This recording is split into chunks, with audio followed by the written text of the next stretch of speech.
Maraming mga fans ni Chris Aquino at Boy Abunda ang talaga namang natuwa sa muling pagkikita ng dalawa. Matatanda ang since early 90s at 2000 ay magkasama ang dalawa sa mga shows at talaga namang tila hindi mapaghiwalay.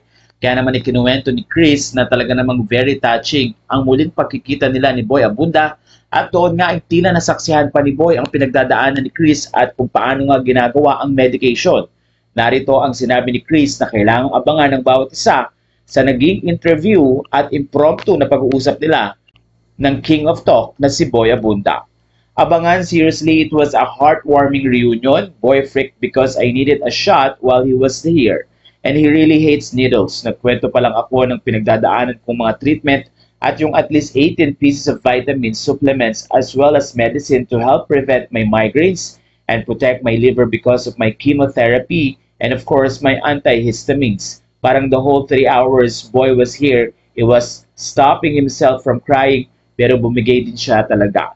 Sa puntong ito ay maraming netizen ang ramdam ang ganong pagkakataon na kung saan ay nakikita mong yung kaibigan na tila nahihirapan. Pero ayon kay Chris, tolerable naman ito, it's just that hindi sanay na makita siyang ganito ni Boy Abunda. Dahil matagal nga silang hindi nagkaroon ng pagkakataon na magkasama. Dagdag na kwento ni Chris, and with my sincerest apology to KM Jessica Soho, who is also in town, had asked if it was possible to give her an interview. It was all impromptu using just my iPhone with Mark Leviste being our cameraman and Bib asking question. Sabi pa ni Chris, Boy never asked for anything pero sa laki ng utang na loob namin sa kanya, the entire time he managed me for my endorsements as long as it was with my sons. His commission was only from 50%. Buong buo for my 2 yung talent fee. Lugi nga ako kasi yung 32 to 35% na tax sagot ko. Bilin yun ng mom.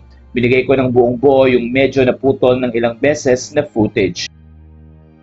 Sa puntong ito ay maraming netizen ang natuwa dahil nabigyan muli ng pagkakataon na maipahayag ni Chris ang kanyang nararamdaman.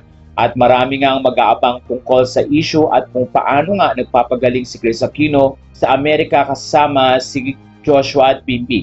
Marami rin ang natuwa dahil napaka-sweet ni Mark Leviste na siyang gumagawa ng paraan para maging possible na maging accessible din sa mga artista at mga kaibigan ni Chris na mabisita ito, lalong-lalo na ang mga fans na naghihintay sa mga update tungkol kay Chris Aquino.